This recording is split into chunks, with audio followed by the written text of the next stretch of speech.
welcome back to the vlog. In today's video, I am going to be going through my September reading wrap-up. So as always, this video is going to be spoiler filled. I'm going to be talking about the plot of all the books that I read this month and then telling you guys what I thought about them. You can check the description down below for the time codes for each of the books that I talk about. So if you've read some of them, if you haven't read some of them, you can check and make sure in the description down below. I read 6 books this month. I have 5 of them here physically, and then 1 of them I read on my Kindle. And let's get into them. First and foremost, we have Baby Teeth by Zoe Stage. Now, let me start by saying I did something that I never do. I DNF'd this book. Now, here's the thing. I was enjoying Baby Teeth. I think that it's good, it's creepy, it's engaging. However, I never wanted to pick this book up. There was every other book under the sun that I wanted to read other than this book. And I got halfway through, over 50%. I read over 50% of this book and then decided I did not want to keep reading it. And maybe one day I'll come back to it. I took pretty good notes on what I remembered up until the halfway point, so that if I come back and read it, I can refresh my memory. But at least for now, I have DNF'd Baby Teeth. But I'll tell you sort of what the premise is, and you can decide for yourself if it is something that you want to read. So we have this mom, Suzette, who has a daughter named Hannah and a husband who is Swedish named Alex.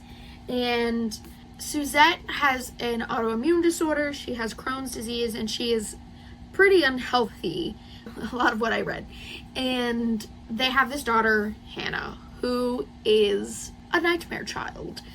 The book alternates chapters between Hannah's POV and Suzette's POV, and so we sort of get Hannah's actions and then Suzette's reactions to Hannah's actions, sort of every other chapter.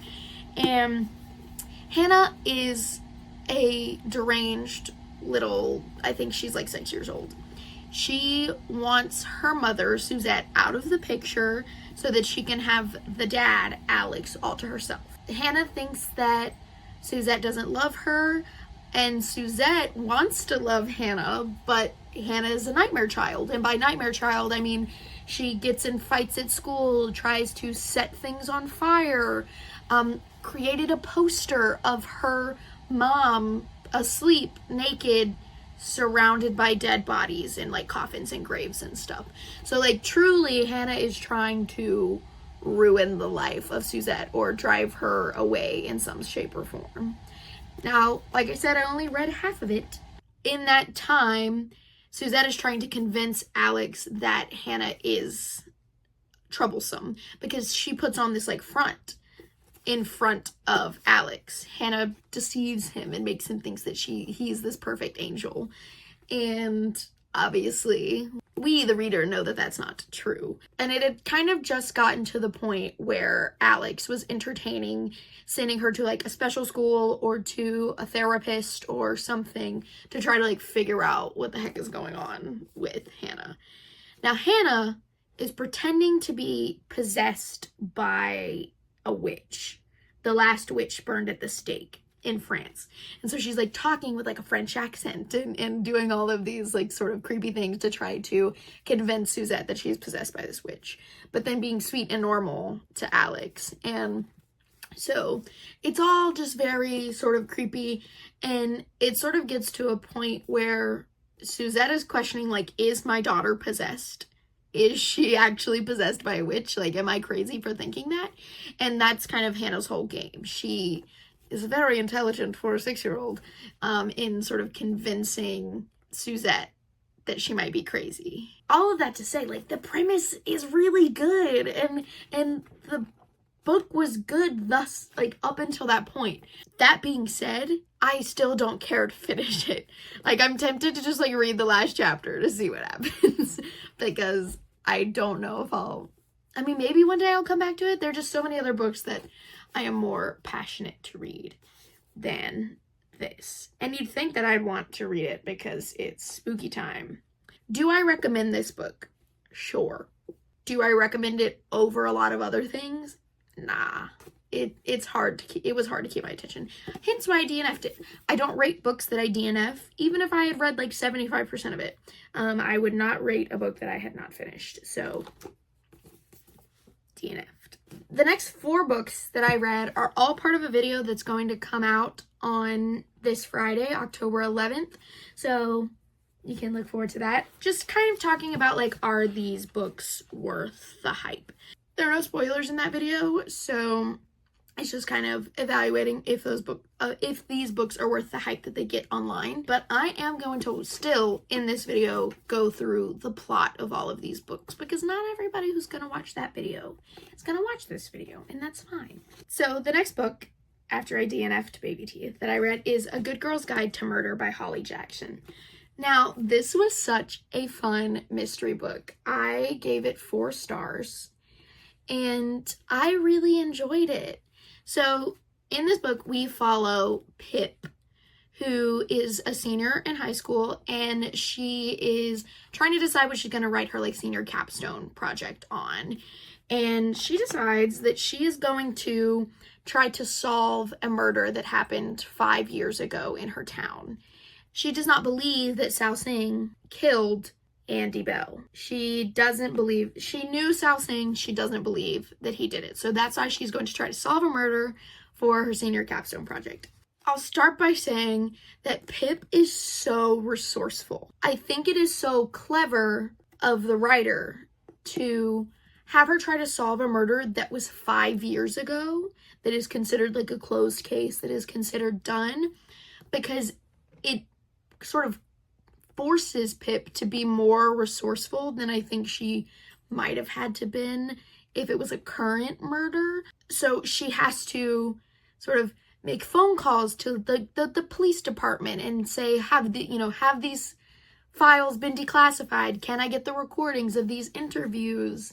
She has to get into contact with the brother of Sao Sing or the friends of the victim, Andy Bell, and say, hey, like, I'm doing this project where I want to know what really happened. Kind of has to, like, finesse the system, work the system in a way that's going to get her that information. So a lot of Andy Bell's friends, they don't want to talk. They don't want to give the details. Like, they've moved on from Andy. And same goes for, like, Sal's family and friends. They don't want to talk about what happened. You know, they're still sad about the fact that Andy dies or goes missing. Her body is never found. And Sal confesses via text to killing Andy and then is found dead in the woods.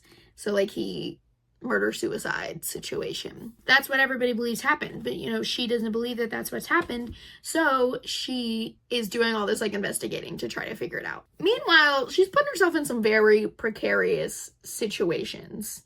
So she's kind of establishing herself to the police. There are a couple police officers who are sus and are kind of, like, on her suspect list. And so she's kind of got to tread lightly about who she's talking to. Then there's this whole scheme where Andy was involved in drug dealing, so Pip has to get involved and talk to this drug dealer and figure out this stuff with this drug dealer.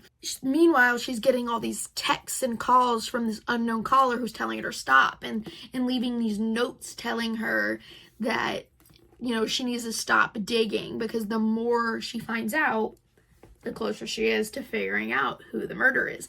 And honestly, if I were Pip, this stop digging Pippa sort of messaging that I was getting would only confirm to me that the killer is out there. Like, I feel like they're trying to, the unknown is trying to deter Pip from doing the investigation. But if I got secret messages from someone saying, stop digging, I'd be like, oh, so there's something to dig for. Like, that would just be straight up confirmation to me that Sal didn't do it. So, Pip can't do this alone, so she enlists the help of Sal's younger brother, Ravi, and there's a little subplot of romance between the two. There's a few, like, looks here, touches there, and then at the end, you know, they have a kiss and all that jazz. But like I said, it's very much a subplot. I've been watching the TV show, and the TV show is making it more of a plot than a subplot, but in the book, it was very, very sub. So as Pip is going through this investigation, she's making this list of suspects based on the information that she gathers. You know, there's her friend's dad, and there's Sal's best friends, and then there's the drug dealer, and then there's Andy's dad, and then, you know, like all these different people that she suspects based on all the information that she gets throughout. I could not even begin to remember all of the bits of evidence, but the big key sort of situation that happens is doing some sort of catfishing. She finds out from Andy's friends that there's a secret older guy, and the secret older guy is important because they assume that he is the last person that Andy was with, or that he's some sort of trouble, so they think he might be. So that kind of guides the investigation towards anyone who was older than Andy. And then, also doing some catfishing and some sort of sleuthing around, she figures out that how to get into this sort of like locked up Facebook account that reveals that Sal's alibi of being at this guy Matt Hastings' house was true, despite the fact that all his friends lied on him. And basically were like, no, he wasn't here, he left at 10:30, when really he was there at midnight, based on some like metadata and like looking at reflections in the phone and stuff like that, because she's smart and that's cool. She uses this information to confront her friend's older sister and Matt Hastings, for them to be like, you know, we have proof that you lied to the police. Why did you lie to the police? And then it comes out that they like hit and ran somebody a few years ago, and this unknown person was like, I'm going to tell on you if you don't lie and say that Sal left early. And so all this sort of stuff is coming together where we know that Sal is innocent. Now we just need to figure out who secret older guy is. So they do all this like photo, like checking into photos, checking like call logs, breaking in Annie's house and getting a copy of her planner and like looking at all this stuff. And then the thing that's like the most big brain to me is Pip gets another note to stop digging. She puts together some information that leads her to think that it's her friend's older sister, Natalie, the one who was involved in the hit and run and all of that jazz. It leads her to believe that it's her. So she does this sort of research on Natalie's computer to see what the last thing printed at their house was. And it was the note. And then Pip is thinking like, oh, who could have given me the note? It can't be Natalie. So she like figures out that it's the friend's dad. The friend's dad is the killer. And so then they go and like follow him and see that he's going to this like old house and has been going there and has been bringing food there. And so now they're like, oh, Andy's alive and she's living at this house with a secret older guy who's her friend's dad, Mr. Ward. Pip goes there by herself and is like, I know that it's you. Fess up. And he does. He confesses. He says that, you know, they got into an argument. He pushed her. She hurt her head. She was gone for a few weeks. But Sal was already framed by someone. He doesn't know how it happened, but Sal was framed by someone. So then he goes and he kills him in the woods. He gives him a bunch of sleeping pills and smothers him with the plastic bag. And he like lets Sal take the fall for the situation, thinking that Andy's dead. Well, then weeks later, this girl shows up who Mr. Ward thinks is Andy. And so he gets her and he locks her up in this house and takes care of her. The police come. Lo and behold, this girl's not Andy. She just really looks like her. So then Pip is like, hold on, so what the heck happened to Andy? And then she's sort of like doing some math, figuring some things out, thinking about who all of her suspects are, going and looking at her wall with all the strings and all the things put together, and figures out that it was probably Andy's sister, Becca. And she goes and she confronts Becca, and Becca's like, you got me. And then Becca tries to kill Pip. She gives her some drugs in some tea, and then lures her, like, Pip runs away and gets into the woods, and then she's trying to, like, choke her out, but then Ravi has her location, so he finds her and stops it and everything, and Becca put her body in a septic tank underneath a building that she's currently trying to, like, get knocked down or something, and so it's sort of, at the end, there's two murderers, sort of. We have Mr. Ward, who thought he murdered Andy and was trying to pin the blame on Sal, which he did. So Sal dies, so Mr. Ward kills Sal. And then, actually, Becca killed Andy whenever she came home with, like, a head injury from fighting with Mr. Ward. And so, two of the people that she thought were suspects almost at the very beginning of the book end up being the criminals in ways that she sort of didn't expect. And so, I think that that's just so interesting. It's so crazy. And such an interesting twist for Holly Jackson to make, that everything's not what it seems, you know, that there were two killers all along sort of situation. And so I thought that was very good. I thought that was fun. The majority of the places where I sort of, like, took off some points for this book were a little bit with pacing and sort of just, like, overall, like, intrigue and stuff like that. There were times where I was like, okay, this book could end now. It was just, like, a little slow in some places. A high for almost 5 stars is good. And I have the rest of the books in the series, so whenever I get around to it, I will probably continue to read these.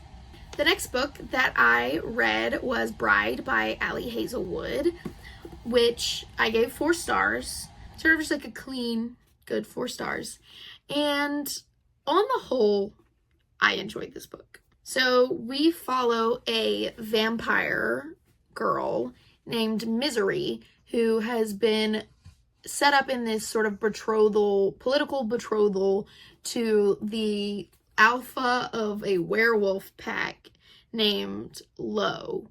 This is all in sort of a political setup to try to keep the werewolves and the vampires from sort of going to war, and also to just, like, shore up some relationships between the humans, and it's all just, like, politics, right? So Misery marries Lo and has to go and live in the werewolf territory with all the werewolves who don't like her.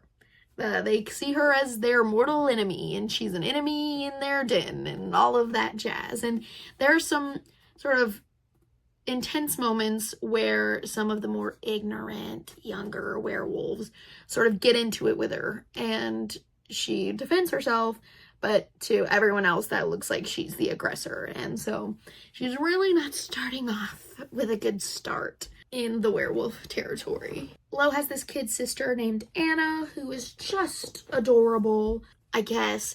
I'm normally not a huge fan of children in books, especially romance books. I think they're unnecessary. But I guess Anna was relevant to the plot, so she had to be here. How is she relevant to the plot, you ask? I'll tell you. She's actually a hybrid human werewolf. And they can't shift, and they're trying to, you know, keep her a secret from the other werewolves who are not part of his pack, who might want to take her away, or the humans who might want to, like, experiment on her, or keep her hidden from the vampires who feel threatened by the fact that she is a hybrid, and all of that jazz. Misery is under the impression that Lo hates her, that he is miserable, that he is miserable having to be in this relationship with her, and she's miserable having to be in this relationship with him because she feels so unwanted. Well, bada bing, bada boom, he marks his territory when they go to this sort of, like, rival werewolf den, so that she smells like him, because they gotta, you know, assert their dominance and stuff. And it starts to get hot and heavy, you know, between the two of them. And so she's starting to feel some sort of, like, real attraction towards Lo. And it's clear, it's obvious that Lo feels attraction towards her, even though she is so dense and does not see it. She's still under the impression that he hates her, even though we, the reader, can see that that is not the case. And sort of after this whole like marking her situation, it becomes very clear that he's like obsessed with her. He agrees with everything she says. You can go back and read it. I'm 100% certain he agrees with everything she says. All of her ideas are perfect ideas. And they get back from this little excursion, this diplomatic excursion, and someone poisons Misery via peanut butter because the only human food she eats is peanut butter. How quirky. And poisons her through the peanut butter. Lo, of course, loses his mind because she's basically dying.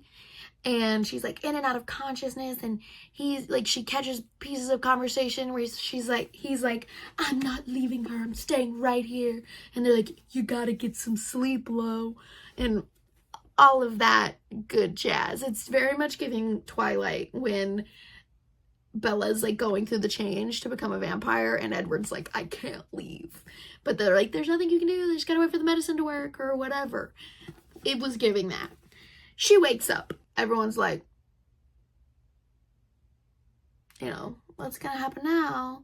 They are trying to find out who Anna's birth father is, who her human father is. And so they go and they talk to this politician who has sort of lost his seat or is about to lose his seat, and have a dinner with him, find out that the dad is dead and that it's sort of, you know, he got killed for whatever reason. He died in a car accident or whatever.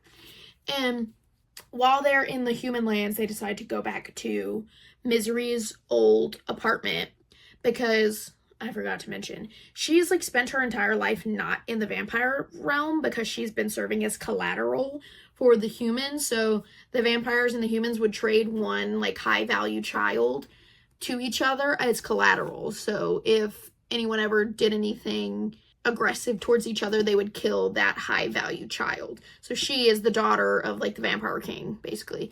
And because she's a high value child, you know, whatever. So she lived with the humans for a long time. She went back to the vampires. They didn't like her because she smelled like a human or something.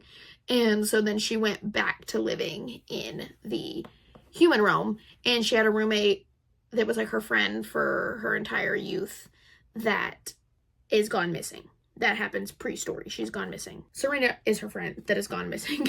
And she thinks that Lo can help her find that information. Anyway, they go to her apartment in the human lands. And because the whole place smells like her, Lo is like really frustrated. And they end up hooking up. It's like the like officially like the first time they like truly hook up.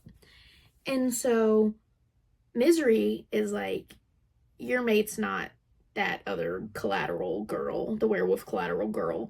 Your mate is me. I know it. I figured it out. And he's like, psych, you're wrong. Sorry, you've got the wrong idea. I think we should break whatever this is up. Minutes after they had just like fully banged for the first time. And of course she's so sad. And then he's like, hey, I'm gonna send Mitch or whoever, Mitch, I don't remember, to come and pick you up. Tisk, tisk, tisk, because he's the mole. The guy he sends to pick her up is the betrayer, because he kidnaps her and like roofies her or something. And then Misery wakes up and she's like in an attic, and who's there next to her? Her best friend, Serena, the person that she's been looking for. What a crazy coincidence. And she's like, what the heck are you doing here? We need to break out of this attic. They break out of the attic, and where are they? They're in the vampire tower. Why the heck would Misery be kidnapped by a werewolf and brought to the vampire tower? And why the heck is her friend that's been missing for like 2 months be in an attic in the vampire tower? And they get brought to her dad. And her dad is like, this was all my scheme to try to win one over on the werewolves, because I am gonna kill you, my daughter, because you're the mate of the werewolf alpha, and I'll let you live if he does what I say. And also, your best friend since you were 5 years old, she's actually a werewolf hybrid, human hybrid too. Ho ho. Bet she didn't know that. And then basically there's this like sort of standoff between all of them. Misery's like, we're cooked for good. But then Serena transforms into a werewolf. We didn't know that the human hybrids could transform into werewolves. And she transforms into a werewolf, and Lo transforms into a werewolf, and they attack all the people that are holding them. And then Misery's twin brother, who she thought was on Team Dad, isn't actually on Team Dad, and he attacks the dad, and all this shit goes down until finally everyone who needs to be dead is dead. The dad is captured. Owen is the twin brother. He's taken his position, his throne. I guess he kills him. It's kind of off camera if the dad dies or not. Lo goes back to being the werewolf alpha, and Serena goes and lives with Alpha so she can learn more about her werewolf side. And Misery's just like, where the hell am I gonna go? Where do I fit? And she doesn't feel like she fits with vampires because she's never really lived there. And so she goes back to the werewolf mansion, and then her and Lo bang some more. This is the part that a lot of people don't like about this book, is that this book is part of what some would call the Omegaverse. And there is some biology that is related to wolves that are given to humans, or werewolves, I guess, to humanoids in this. And it's weird to think of that. It's weird. You have to suspend your disbelief. You have to just like let it go that it's weird. You know, it's a thing called knotting.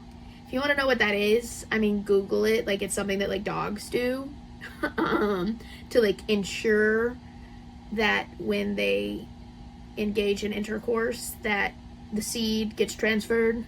You know, that's the point of it. When you're reading it in relation to like two humans, it's kind of strange, but you just gotta like roll with it. You know what I mean? Like, you just gotta be like, these are vampires and werewolves. You know, it's not us. You know what I mean? So you just kind of like, I think that's what a lot of people have had reservations about. And I'm just like, you can't think about these characters as humans. That's, you know, the only way that you can move on from it. And so the book ends with, 30 pages of not 30, that's excessive. Several pages of banging. I expect nothing less from Ali Hazelwood. Now, I've read several Ali Hazelwood books at this point. They all have a level of smut to them, which, you know what you're getting into when you read an Ali Hazelwood. Like, when you're reading these kinds of romances, you should know that you're going to read something spicy, right? I read dark romance on occasion, so my spicy scale, I think, is a little bit skewed compared to how I've seen other people's spice scales on the booktube. I would say maybe this is like a 3 or a 4. There are explicit sex scenes. There's no like fade to black behind closed doors. It is described. So do with that information what you will. If you want to know if I really think this book is worth the hype that it gets, hey, you gotta watch that other video. 4 stars. The next book that I read is Swift and Saddled by Lila Sage. Now, this is the second book in the Rebel Ranch series, but I read this one first. And the reason for that being it was shorter, and I know that you can read them out of order. Like the cup of who ends up with who, I guess, would be spoiled if you didn't read them in order. But also, it's kind of clear from when you read the back of the book who ends up with who. You know what I mean? So we're following Ada. Ada is from San Fran, and she is going to Little Meadow something, Wyoming. Meadowlark, Wyoming. I don't know how people from Wyoming talk, but if it's got a cowboy on it, I feel like I should talk like I'm from the South. Anyway, so she goes to Meadowlark, Wyoming, because she is renovating a old house on this ranch. Well, she's recently left from a emotionally manipulative and abusive relationship. She's never been able to sort of be self-sufficient, and she's finally sort of like in a world where she can be. So the first night that she's there, she goes to this bar and starts making out with this hot cowboy stranger. It wouldn't be a small town romance novel if it weren't that her boss, the person that she is here to renovate the house for, it's the guy from the bar. The guy that she made out with in the bar is the guy who's gonna be her boss for the next 3 months, 6 months. I really don't know what the timeline of this book is. I don't know at all. Anyway, so she's like, hey, Mr. Weston, hey, sexy cowboy, we can't have a relationship. We can't do anything because I'm here for a job and I'm not looking for a relationship.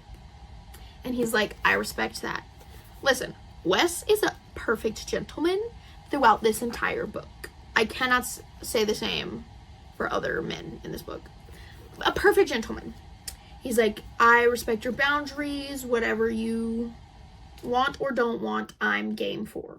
Well, clearly she doesn't know what she wants. Because every time she sees him, she's like drooling or is staring at his body or is having promiscuous thoughts. And it's all over her face. So he knows, that she wants him. But he's waiting for her to give the okay. Which, consent is sexy, people. Consent is sexy. That was one of the things I wrote down. Consent is hot. So they're working on this house. She's falling in love with the house as she's renovating it. She's falling in love with the whole ranch. She's falling in love with Weston's family. She's falling in love with Weston. They decide to hook up. Make out, hook up. And Weston and everyone else in his family is sort of getting the vibes that, maybe him and Ada have, something real that might be developing here. Well, Ada's like, this is so fun. I'm leaving when this project is over. The only person in the entire secondary cast that seems to pick up on the fact that Ada doesn't know what she wants is Weston's sister, Emmy, who I believe is the main character of Done and Dusted, the first book. It's her and the bartender. So the sister's like, hey, don't start something you can't finish with my brother, because the brother has mental health issues. He's clinically depressed, takes medication, has had some dark days they've alluded to. And so she's like, he can't handle this if you screw him over. That makes Ada have this sort of internal conflict. She doesn't know what she wants to do. She doesn't want to reject him, but she wants to stay there, but she has other job opportunities in other places. And basically it gets to the reveal. The house is done. And what does Ada do? She runs away. Because she's like, if I stay here for this reveal, I'll never leave. So she runs away. And so Weston, of course, is depressed. But he's like, I'm going to go find her. And so he goes and he drives his car and he sits by the sign and waits for her to come back. And ultimately she turns around and drives back. And he's like, why'd you leave? And I do think it's funny that Emmy was like, he can't handle you leaving. And then he does a really good, mature job of being like, I can handle that she's leaving. But then he comes back. They work out that she can go off to different places to do her interior design, remodeling, and just come back when he can and when she can and come back to the ranch. I don't know if you guys can hear, but Tallulah is snoring. I don't want to wake her up. So if you hear the gentle snores in the background, that's her. Anyway, they fall in love. One of the best things about this book is how to the point it is. When I'm reading a nice fluffy romance, which is what this is, I don't need unnecessary backstory. I don't need plot. Really, I don't need plot. I don't need excessive descriptions. I don't need elegant prose. I don't need any of that. What I need is to know what is happening with the story and the story alone. You know what I mean? This book accomplishes that very well. So I thought it was super good. And this book is also spicy. I would argue that this book, in my personal opinion, is spicier than Bride. It's normal. It's normal spice. Where Bride is abnormal, but I would call this like a 4. I gave this 5 stars, funnily enough. And part of that being, I don't think that this is a literary masterpiece. I don't think that this is one of the best books I've read this year. However, I enjoyed every second of this book. I read it in a day. I liked it, and therefore 5 stars. The next book that I read is The Song of Achilles by Madeline Miller. I have also read Circe by Madeline Miller. I was fully prepared for the beautiful writing that Madeline Miller puts out. I am someone who is caught up on my Greek mythology. I have read the Iliad, I've read the Odyssey, I've read Percy Jackson. I listen to Greek mythology stories on YouTube when I can't sleep. So I am very, very caught up in my Greek mythology. So nothing that happens here is new. Nothing that we get in this book is something I didn't already know. So because of that, I wasn't reading this book much for the story, much for the plot. To me, it was about the beautiful writing. It's interesting. I think that Madeline Miller has a way of writing that sounds like poetry without being poetry, which I think is so perfect for being someone who writes Greek mythos primarily, because most stories, if you look at like the Iliad and the Odyssey, those are poems. They're Greek epics. They are written in poem format. And so it's very interesting to read something that is prose, that is a novelization, but it evokes sort of the same emotion as poetry. This is a big boy, tiny writing, lots of pages. I listened to some of this on audiobook, and then I read some of it. And I even did some immersive reading where I was listening to the audiobook while I was reading it. And it's funny because I have some clips for another video where I'm listening to the audiobook and reading it. And I have the speed set on like 2 times because I read that fast. And so it sounds crazy. But I could not read it slowly. That is just not my vibe. I don't think in this video in particular it is necessary for me to get into all the nitty-gritty details about the story of Achilles. I mean, maybe it's presumptuous or pretentious of me to assume that people know the story of Achilles, but I'm going to. So I'm just going to talk about like a few key plot points that I liked. The story is told through the POV of Patroclus, the best friend and alleged, but in this story, is the lover of Achilles. It starts with how Patroclus is sort of ousted from his princehood, and he gets sent to sort of be houseboy for King Peleus. Achilles' dad. And Achilles chooses Patroclus to be his like BFF. So they get to go to all their lessons together, they get to sleep in the same room, they get to do everything together. And when Achilles goes to train with the centaur Chiron, Patroclus comes with him and they train together. Well, Achilles, as we know, is dipped in the river, is invulnerable except for his heel, but they never talk about that at all in this book. I wonder if I'm interested if that's like a tidbit she chooses to ignore because of something that happens at the end. He's basically invulnerable and is the sort of god-anointed fighter, and Patroclus is not a fighter. In fact, he chooses when he's studying with Chiron to do more of like the medical stuff, which is helpful when we then get to the Trojan War way later, because he kind of serves as like the main doctor for the camp. So we got the Battle of Troy starting, basically. Helen is stolen by Paris away to Troy from Menelaus, and now all of the kingdoms of Macedonia are trying to come together under Agamemnon to fight the Trojans. We're going to get Helen back, but really it's all just under the guise of they want to stick it to the Troy army too. I think Troy was supposed to be Persians, if I'm remembering correctly. But Achilles doesn't want to fight. Achilles doesn't want to go because he knows from the fates that if he goes, he's going to die. And so he gets stolen away to this little island where he dresses up like a woman to try to hide, but Patroclus comes to save him because that's his boo thing. Eventually, Odysseus comes and is like, we gotta get out of here. We gotta go. So they go to Troy and they fight the good fight for like a decade almost. I think it's like 7 years. The better part of a decade. And Achilles gets into it with Agamemnon because he's upset the gods and is bringing on this plague. And Achilles is like, I'm not going to fight for you anymore.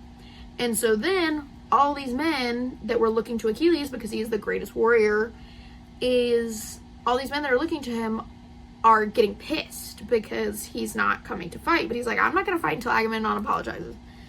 And he doesn't. So then Patroclus is like, let me go. Let me wear your armor.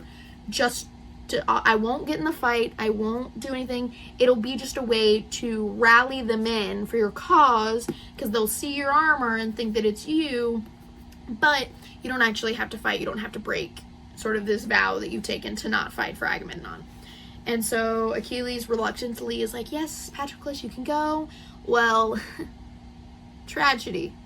Patroclus dies. And here's the thing that I think was interesting that I don't recall from the Iliad, because it's very much like Odysseus' point of view, is that Miller writes that Apollo sort of meddles. So the god that Agamemnon pisses off is Apollo. And when Patroclus is trying to sort of break the walls of Troy, Apollo like throws him off the wall and like sort of like draws attention to him and reveals that he is not in fact Achilles. And so then he is killed by Hector, who is sort of like pivotal to the Fates' prediction that Achilles will die after Hector dies.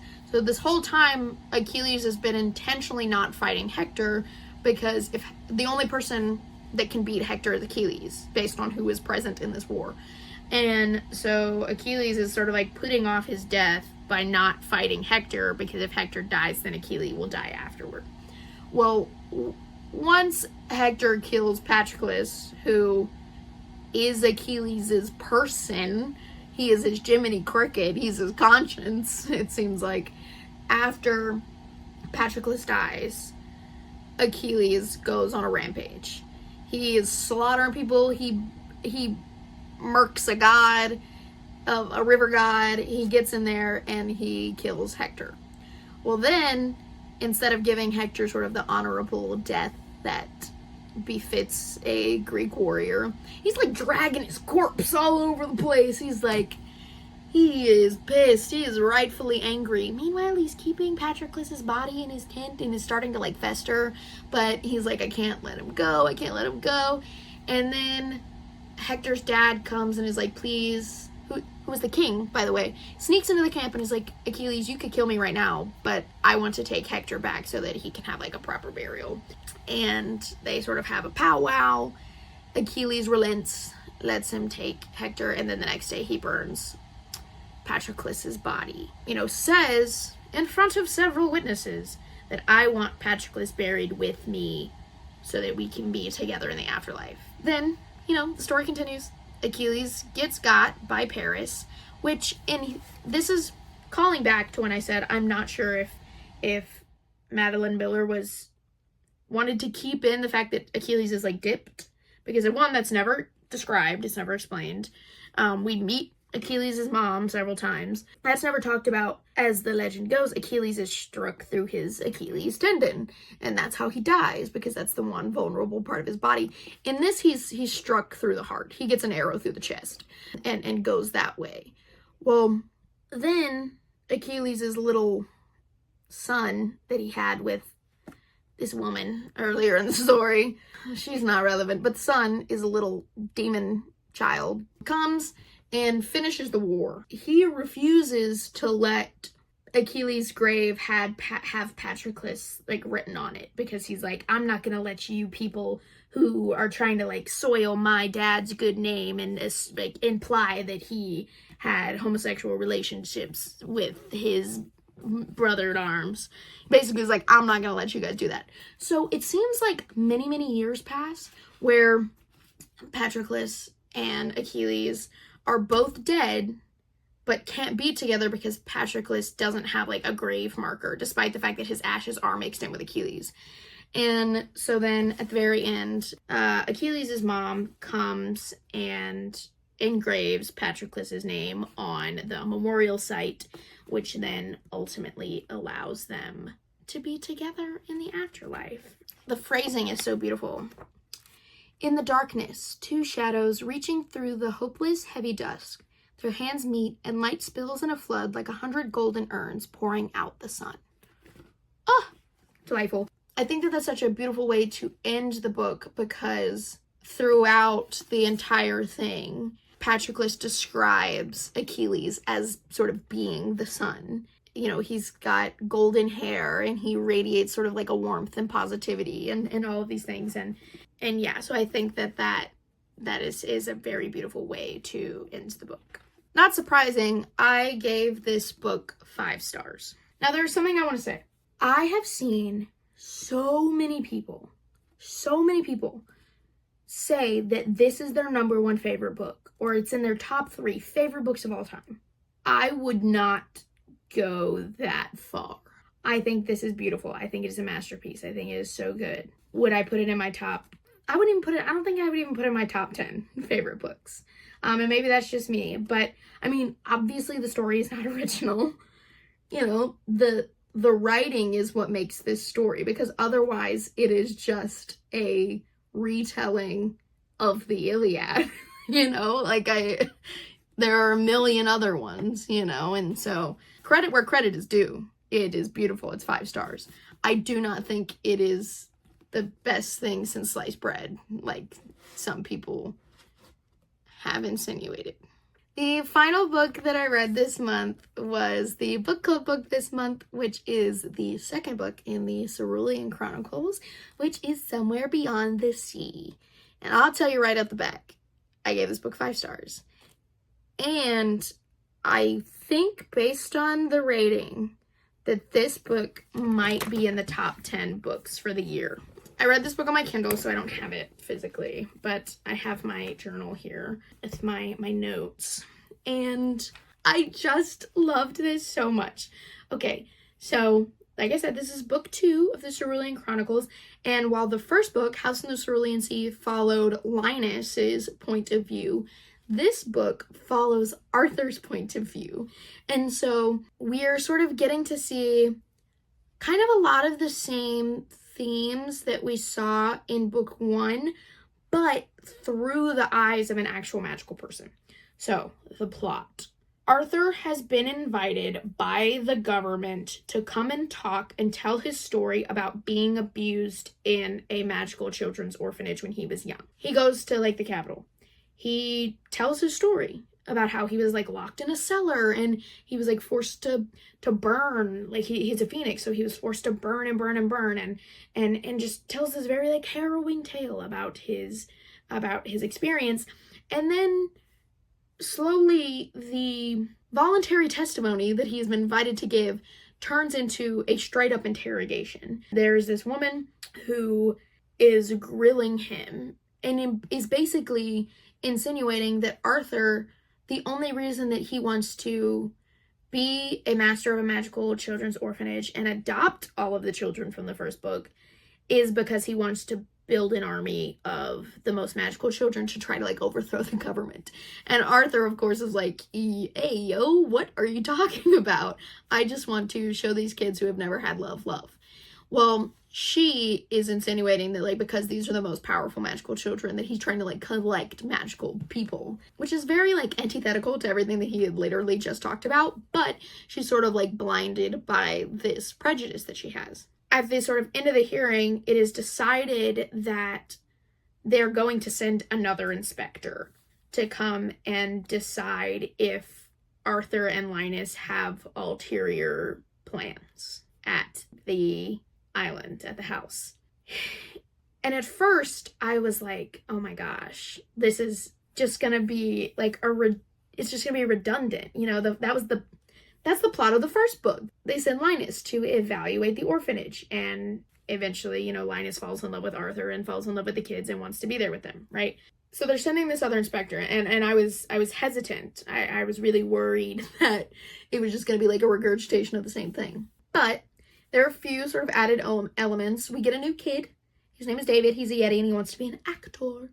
And he's very dramatic and a little bit annoying, but, you know, in like a kid way. He's coming to the house, and they're trying to, you know, make him feel comfortable, while also at the same time trying to like put on good face with this inspector woman. So we get a lot of the things that we got in the first book, which is very cute and delightful interactions between Linus and Arthur and the kids and the inspector. And the inspector is very much this like hard line, sort of take no BS woman who is sort of like not falling for the fact that the kids are cute, and not falling for the fact that the kids are scary, because she like can't experience fear. And so there's this like fun element where the kids are like trying to scare her without showing that they're dangerous, because they're trying to be like, oh, we're like normal, you know? And so it is a lot of the same stuff that was in the first book, but there's just enough of like a twist of a difference in it that I think it's okay. And I was very like engaged and excited to keep seeing what happened. We get, you know, because it's told through Arthur's POV, we get sort of his interpretation of like how the kids act and how Linus acts and how this inspector woman acts. And it is very interesting because in the first book he's seen as so like calm and collected and put together and down for whatever. But then when we're in the second book and it's through his POV, it is such a difference between what he thinks and what he says. So upset, he's angry, he's feeling that fiery phoenix within him towards this inspector woman because she's saying sort of like bigoted things and is being very prejudiced. But then coming out loud, he says stuff that is, you know, more passive and polite, and I think that is something that is very interesting, because there's this juxtaposition between Arthur and how he responds to sort of the trauma and to the bigotry that they experience. And then there's Sal, who is the oldest of the children, who in the first book was very quiet and reserved, but this second book he really like comes into his own and sort of becomes the leader of the children.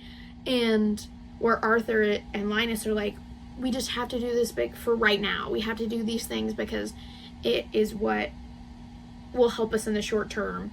Sal is like, no, I don't think so. I'm not going to put up with that crap. And it feels so much like sort of like Gen X versus Gen Z. So a lot of Gen Z, our parents are Gen X or like elder millennials.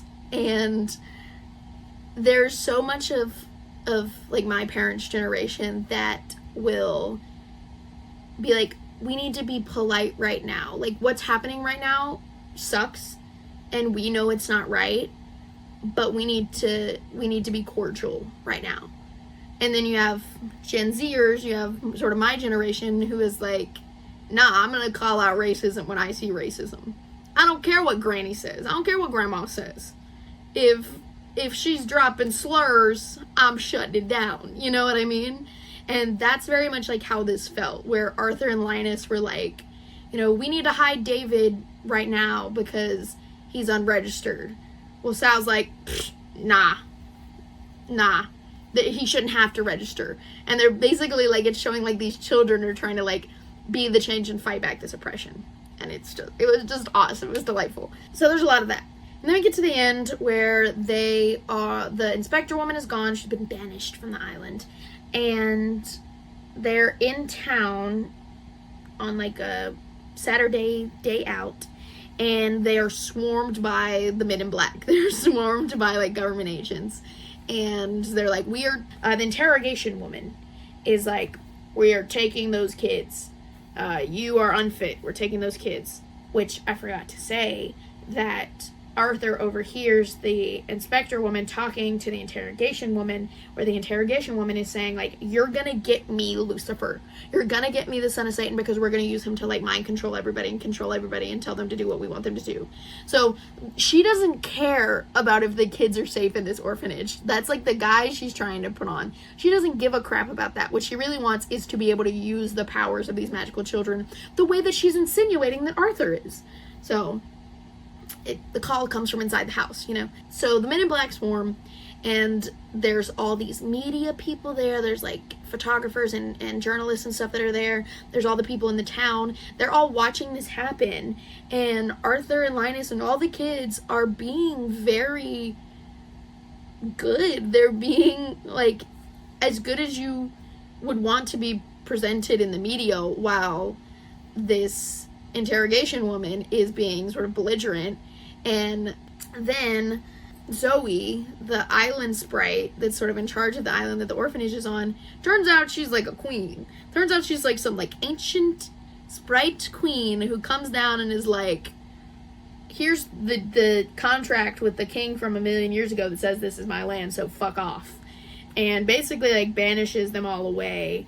Then, because of, like, all the press and stuff that are watching, it pretty much is, like, one-sided. Like, all of the media is like, Arthur and Linus and all these kids did nothing wrong. They just want to be a family. They just want what's right for them.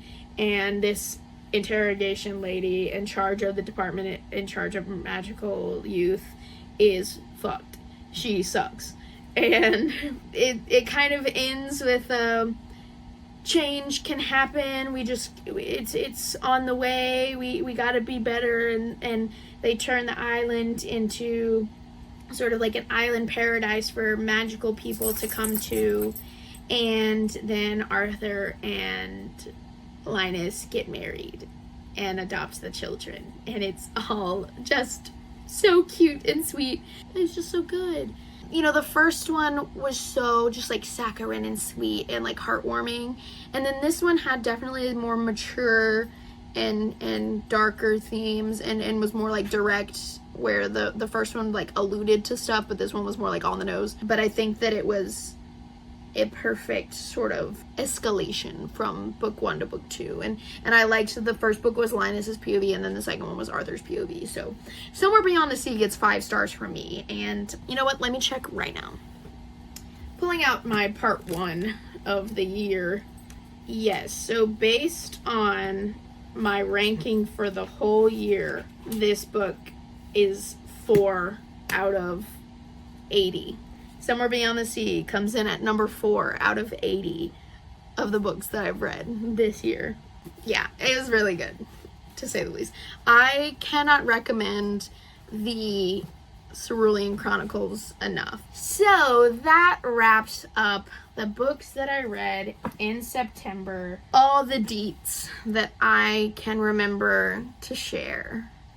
If you read any of these books, leave me a comment down below and tell me what you thought about them. Hey, like this video if you like this video, and subscribe and do all the YouTube things.